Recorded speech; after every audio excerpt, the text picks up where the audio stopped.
Some people think that they can know or experience reality by practicing meditation. Now, what is reality? Some people say it is consciousness. You cannot catch reality in a word. Reality is not a particular experience, a particular cognition or knowledge. It is not a particular state.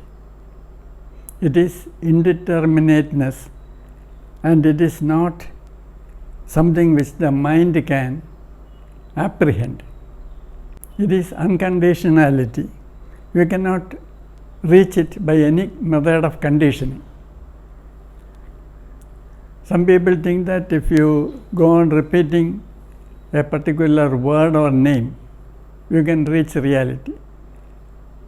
No, reality cannot be reached by any kind of condition. Nowadays, people who are philosophical say, I know what reality is, it is non-duality. Non-duality is a philosophical term which only means that it cannot be described through words. Non-duality only means that reality is consciousness. Consciousness is a word. Non-duality is a substitute word for consciousness. Non-duality means it is neither one nor two. That is what consciousness is. You cannot describe consciousness as one consciousness. You also do not say consciousnesses or two consciousnesses. So consciousness is neither singular nor plural. That is all that non-duality also means. So if you complicate the simple idea of consciousness by a complex idea of non-duality, nothing is particularly gained. So the important thing right now to realize is that you should not expect to reach anywhere particular or get anything particular for your security.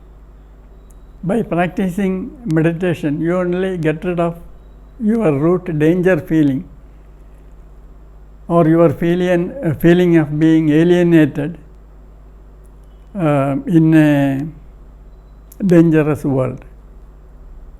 And you have no need for any particular assurance of security.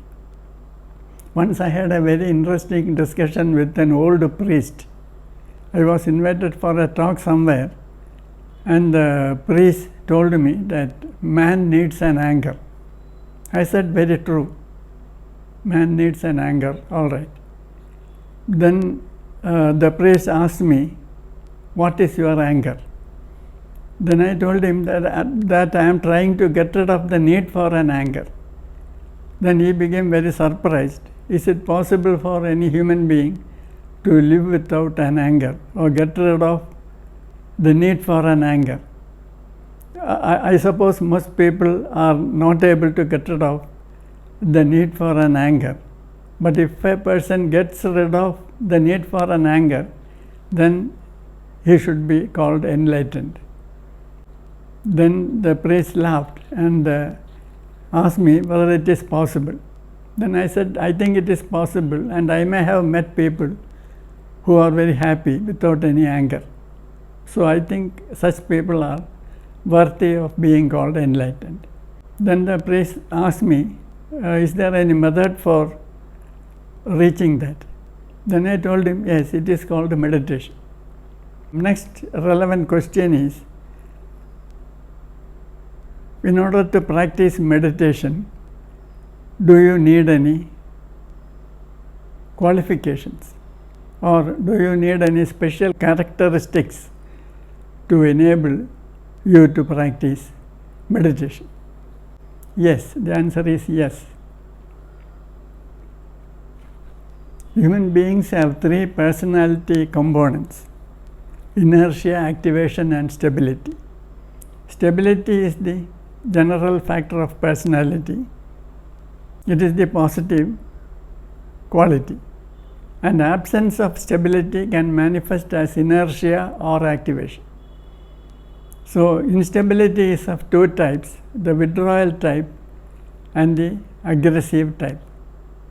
If you want to practice meditation, you must have a certain minimum degree of stability.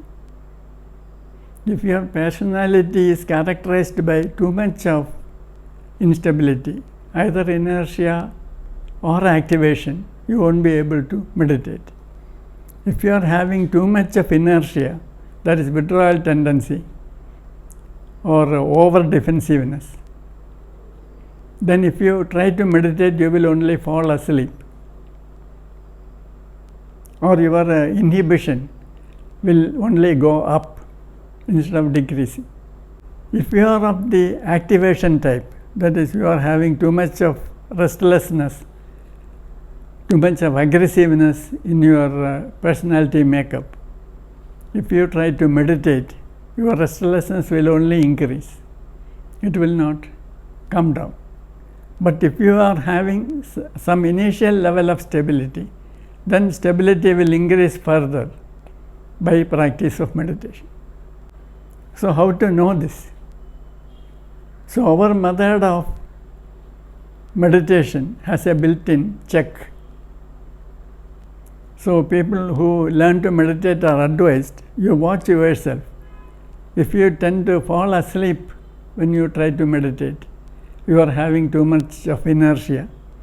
If your restlessness increases when you are trying to meditate, you are having too much of activation. In either case, do not continue meditation. You practice all the other things required for increasing stability, and when you reach the initial level of stability which enables you to meditate, then you can continue practicing meditation. Otherwise, do not continue this. Even if you continue this, do not do this for more than a few minutes.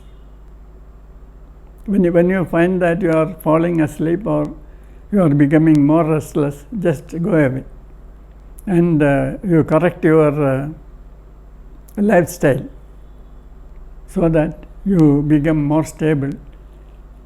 And when you have gained enough stability, you can again come back to meditation. Too much of enthusiasm with meditation and too much practice of meditation can be harmful. You are asked to check whether you are improving, whether your mind is becoming more calm when you practice meditation. There is an optimum time limit for every person.